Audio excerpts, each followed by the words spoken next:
श्रीलक्ष्मी श्रीमहालक्ष्मी क्षीरसागरकन्यका उत्तिष्ठ हरिसम्प्रीते भक्तानां भाग्यदायिनी। श्रीलक्ष्मी श्रीमहालक्ष्मी क्षीरसागरकन्यका उत्तिष्ठ हरिसम्प्रीते भक्तानां भाग्यदायिनी।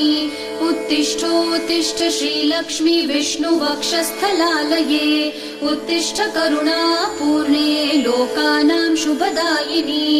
उत्तिष्ठोत्तिष्ठ श्रीलक्ष्मी विष्णुवक्षस्थलालये उत्तिष्ठ करुणापूर्णे लोकानां शुभदायिनी। श्रीपद्ममध्यवसिते वरपद्मनेत्रे श्रीपद्महस्तचिरपूजित पद्मपादे श्रीपद्मजातजननी शुभपद्मवक्त्रे श्रीलक्ष्मी भक्तवरदे तव सुप्रभातम्।